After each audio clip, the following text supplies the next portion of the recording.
Well, hey guys, it's Spiffyguy and I'm back here with another adventure.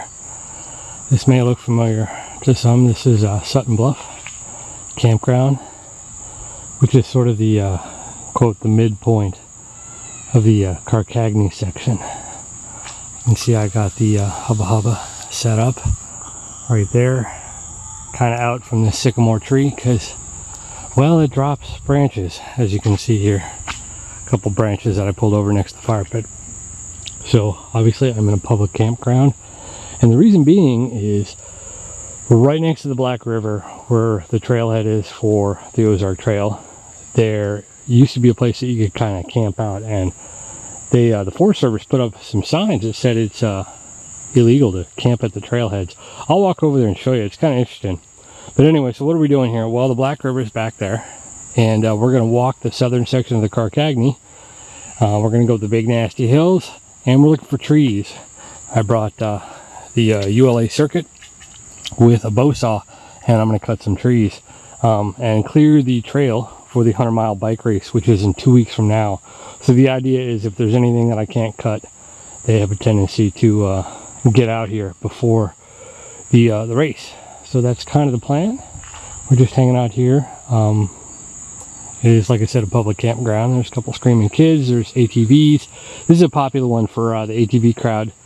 And tonight it's supposed to be torrential rains. So most of the sites are all slanted. And this was the best single one for 10 bucks. And they charge $2 a parking fee. I don't know if they're gonna if I was supposed to pay the $2 or not, but I did. But you can see there's a little dip right there. I'm hoping I'm not going to get too washed out, but it's slanted up here, and I did not want to camp directly underneath that sycamore. So anyway, that's what we're doing. I'm going to get all my stuff set up, and I'll go show you that other spot. Alright, so the Sutton Bluff campsite is right up in there. The official one is the Black River, and it's not very high. And if you go to water.weather.gov, you can check the hydrological sensors, and the closest one to this is going to be the Annapolis, and obviously there's not really much of a threat of it flooding out. You've got at least another 6 feet, 7 feet before it gets up into the bank here, but it's definitely worthwhile paying attention to. But if you go around this corner up here, that'll take you to the trailhead. There's some parking right there, and then back in here, this is the actual trail. So if you're hiking the trail and you're continuing towards Highway J, you'll come to a T up there, or an intersection. If you go straight up, you'll go up some stairs, you'll hit the trailhead. Otherwise, you'll come down this direction and you'll go up the road, and then eventually go left out into the wild there, towards Highway J.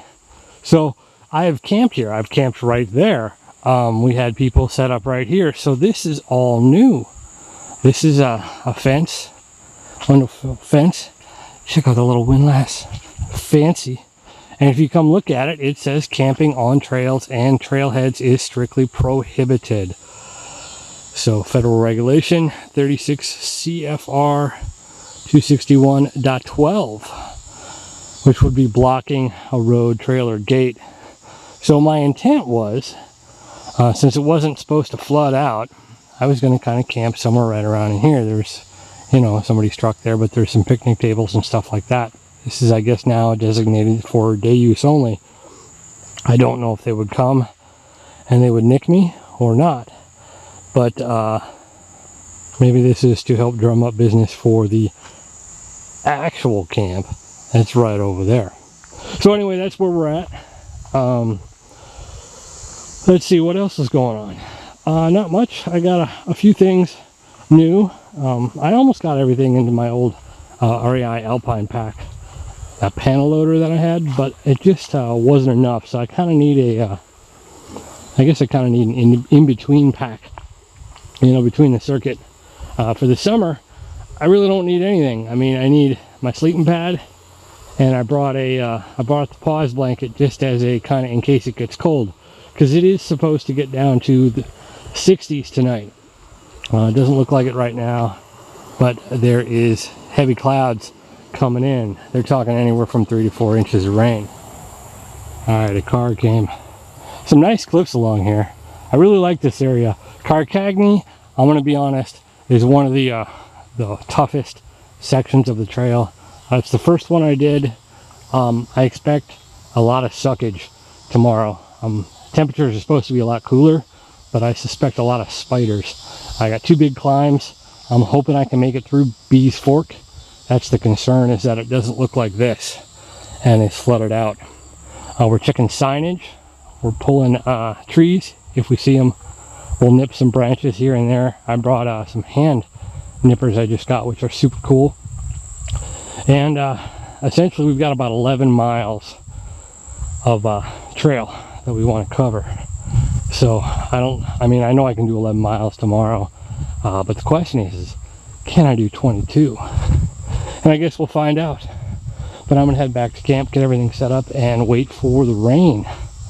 I even brought my phone, loaded with a couple TV shows. When you're all out in the woods, what do you watch? You watch alone, of course.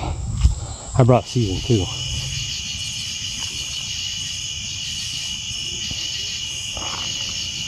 I can see lightning off in the distance. It may be a long night or an early morning.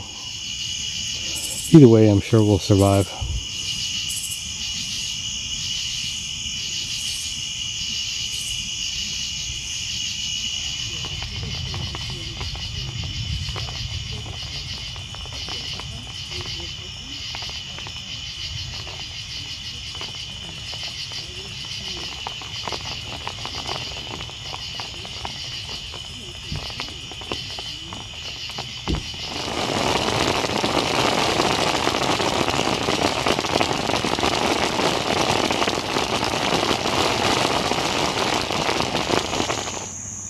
Well guys, that's our first overlook on the trail.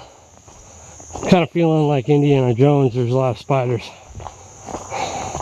but that's to be expected this time of year, not type. So what we're looking for is things like this. So here's a big bluff. We'll go look at that in a second, but I'm going to cut this or move it down downstream down there, and that way the bikers will have a easy pass through here.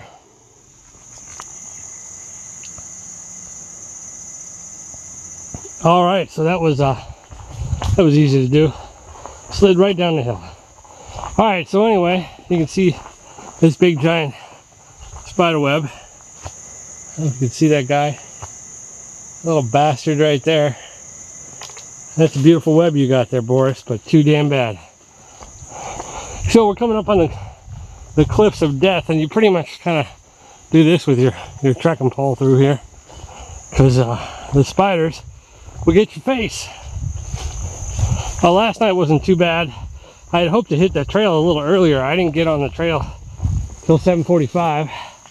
Here you go. It's Black River down there. Sutton Bluff Campground. Like I said, I hit it at 7:45. I got up at 4 and determined that was just too early. So then I fell back asleep till 6, and well, consequently I got a little late on the trail. But I have about 11 and a half miles, I think, that I need to check, and if I could do more, that would be great. Be nice to get all the way to the start line, but we'll see these damn spider webs. And we'll just talk for a second. But it's about 11 and a half miles with about 2,200 feet of elevation gain.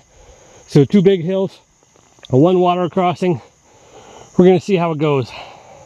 It's supposed to be, I think, upper 70s today, so not too bad. It was damn hot last night. Heavy humidity, and then the front rolled through, and luckily we didn't get a whole lot of rain. It rained just a little bit, pitter patter here. I was expecting heavy rain the way they were talking, 3-6 inches. So we lucked out. The tent was a little wet this morning, but no condensation on the inside, which was super cool. So we had some oatmeal and a coffee, and we're hitting the trail. Well, this one's a bit too big for my saw. I tried to make a little notch in the bottom go through. It's kind of rotten, but it's going to take me a while to get through, and this will take 5 minutes for an actual real sawyer, and they'll be able to get up here where it's wider and create a better corridor than what I can do. So this big guy came down. Look at the size of that burl right there. Make a table out of that one. I'll tell you what, it is hot. I'm sweating like crazy. I'm wearing my Lake Superior Superior hiking trail, not the Lake Superior hiking trail. The Superior hiking trail is in Minnesota, and the Lake Superior hiking trail is in Michigan, I believe. I think it's Michigan. The UP, the Upper Peninsula. But we're just going to keep on rolling here. We're doing well, and I'll tell you this. I think that the bow saw is a great saw to have, but I'm thinking about maybe investing or putting on my Christmas wish list one of those Agawa Canyon ones. There's the ones that fold up into itself, because it's a pain in the butt getting that thing on and off, and I don't have a sheath for it, so I'm using the heater hose, and so it's just a pain. It's time consuming, that's all. So other than that, it's looking to be a wonderful day.